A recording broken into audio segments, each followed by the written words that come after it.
মৃত্যু মানেই সব শেষ নয়, মৃতদের জন্য থাকে বিশেষ দিন, বিশেষ উৎসব। লাতিন আমেরিকা জুড়ে বর্ণাঢ্য আয়োজনে পালিত হয় ডে অব দ্য ডেড। প্রতিবছর ৩১ অক্টোবর থেকে চলে ৩ দিনের এই উৎসব। মেক্সিকোর মানুষরা বিশ্বাস করেন প্রতি বছর বিশেষ এক সময়ে পৃথিবীতে নেমে আসেন মৃত স্বজনেরা। সেই সময়টাকে তারা উদযাপন করেন দিয়া দে মুertos বা ডে অব দ্য ডেড নামে, বাংলায় যার অর্থ মৃতদের দিবস। লাতিন আমেরিকায় এই উৎসবের ব্যাপ্তি ৩ দিনের। ৩১ অক্টোবর স্মরণ করা হয় দুর্ঘটনায় প্রাণ হারানোদের। মৃত শিশুদের স্মরণ করা হয় ১ নভেম্বর, আর পরিবারের বয়স্কদের স্মরণের মধ্য দিয়ে ২রা নভেম্বর শেষ হয় এই উৎসব। মৃত্যুকে ভয় নয়, বরং জীবনকে আরো সুন্দর করে উপভোগ করার বার্তা নিয়ে আসে এই উৎসব। প্রিয় মানুষদের পছন্দের খাবারগুলোই সাজানো হয় তাদের মনে করে।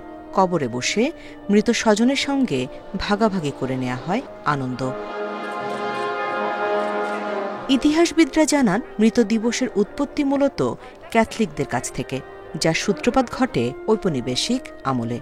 বিশেষ করে ১৬, ১৭ এবং ১৮ শতকে ইউরোপীয়দের সাথে আমেরিকায় আসে এই মৃতদের দিবস পালনের রীতি।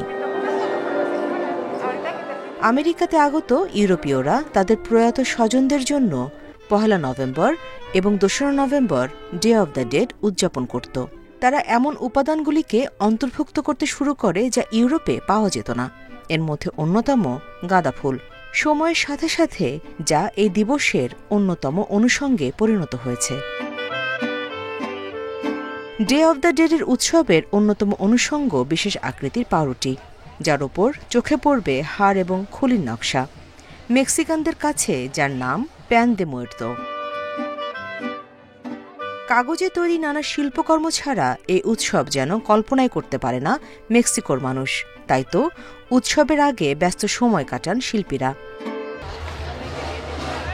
ঐতিহ্যবাহী পোশাকের জাঁকজমকও চোখে পড়ে মৃতদের উৎসবে। অনেকের মুখমণ্ডলে দেখা যায় বিচিত্র সব আঁকিবুকি। ডে অব দ্য ডেড উৎসবকে কেন্দ্র করে ২০১৬ সাল থেকে মেক্সিকো সিটিতে হয়ে আসছে বিশাল শোভাযাত্রার আয়োজন। স্থানীয়দের পাশাপাশি এতে যোগ দেন বিদেশি পর্যটকরাও।